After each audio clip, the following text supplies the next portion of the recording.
So Frank Luntz, a Republican pollster, did a group on Donald Trump. And he found something that's absolutely devastating for all of Trump's critics. So let me give you a few of the quotes from the focus group members, and then I want to give you his overall conclusion and the overall conclusion of the focus group. So one of the people in the group said, quote, "We are tired of political correctness. We're being burdened by it, and it is making us weaker as a country and globally, and I think he represents that voice of frustration." Okay, so there's a clear comment where this person's saying Trump is tapping into something. You know, like him or hate him, this guy I think likes him.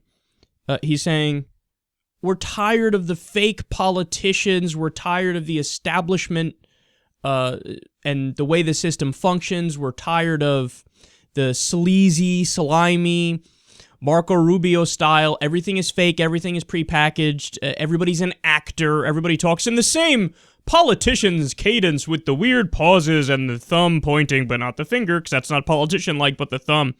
This guy's like, no. Trump, you know, he doesn't care about any of that. He's out there balls to the wall saying crazy things. Well, he doesn't say crazy things, but in reality, Trump is saying crazy things. And he seems to not care about the consequences at all. And, you know, there is something, so he mentions political correctness in his comment, but the reality is, at least with somebody like Donald Trump and somebody like Ann Coulter and Ben Carson and others on the right, they only invoke political correctness when they're trying to get away with saying something hideous and something that's usually just incorrect. Not politically incorrect, but incorrect. Like when Trump said we should torture people, quote, even if it doesn't work. And then when people call him out for that, he's like, stop being so politically incorrect. No, they're being decent human beings who care about the rule of law. They're being not savages and barbarians, unlike you. Or when Trump said we should purposefully kill civilians in the Middle East, target them. Target not ISIS, but the families of ISIS. Women, children, grandmas, fuck it, target them. Yeah, that's not politically correct to say, hey man, that's fucked up. That's just being correct. It's being a decent human being. But see, it's been so establishment-like for so long, and the politicians have been so fake for so long, that it looks like the substance of what Trump is saying doesn't even matter. It's just the way that he says it, which makes people go, yeah, he's keeping it real, even though he's saying grotesque things and things that are not true. Like when he retweeted a neo-Nazi graphic with made-up numbers. Made-up numbers. All right, more. Somebody says, he says what everyone else wants to say and don't have the balls to say. Yet no, he says what other bigots and racists and bad people and giant walking ids want to say. He doesn't speak for the overwhelming majority of Americans, but does he speak for the primal, primitive Republican base? The far, far right? I guess he does. Somebody else says, he stands up there, he gives the image he's not going to put up with any crap. All right, so what's the sense you're getting from these comments here? You're getting the sense that, you know, he's a leader, yeah, the way he talks and how much he doubles down, me like strength, me like confidence like that. So he's, you know, this is basically the animal trick that Trump is doing. Now, it's not a trick when Trump does it because this is actually how he is. But, you know, it's the show dominance. Like, show dominance. They say to do this with your pets sometimes. Show dominance. Let them know who's boss. You know, and then they'll be with you no matter where you go. No matter what direction you're going, you say something stupid, you say something intelligent, you say something that violates international law, you say something that makes you a fascist. Well, the way he said it, me likey. So, the devastating conclusion from this focus group, the more that Trump is attacked, the more his supporters like him. That's not me saying it. That's from the group. This is Frank Luntz, who's a Republican pollster. He's got a lot of problems, and he's done some unethical things, Frank Luntz. But in terms of the work that he's done for the Republican Party, where he gives them the proper messaging where they have a better chance of winning, nobody in the world is better than Frank Luntz. He's the king of messaging and marketing.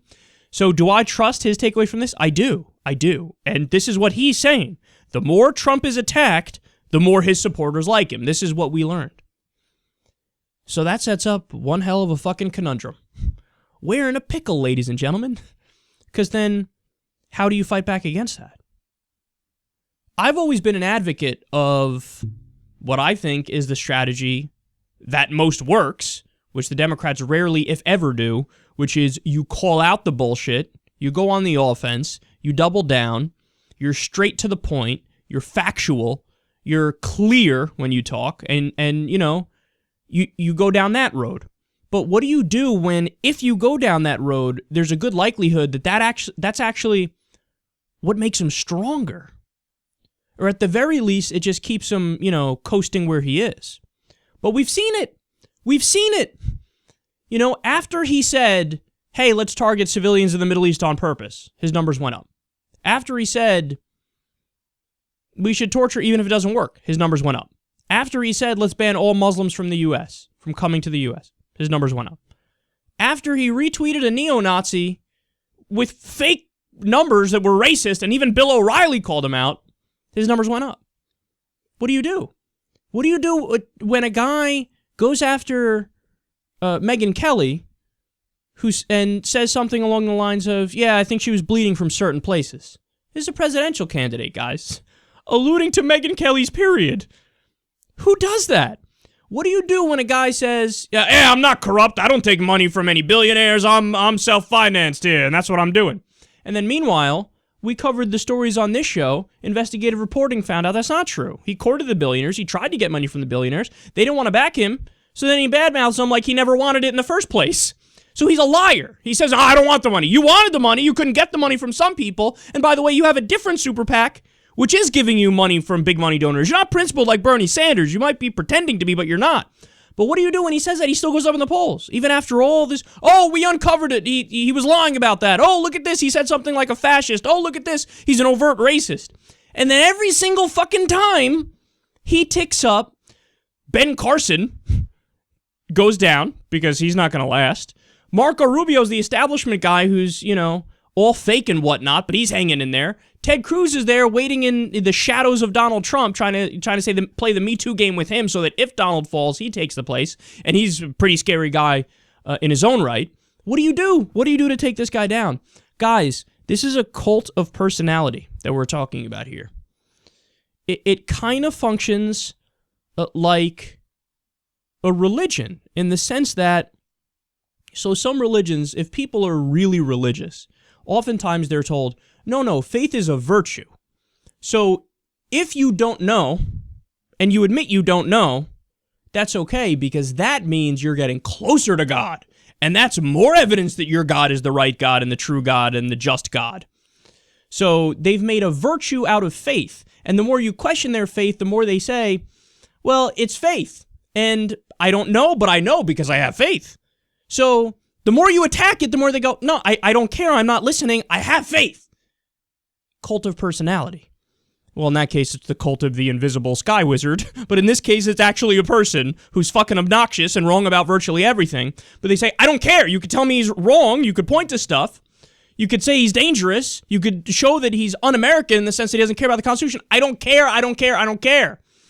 If you attack him more, I like him more. We are in quite a weird situation. I'm not sure I've ever seen anything like this politically. I don't know what to do about it. You know?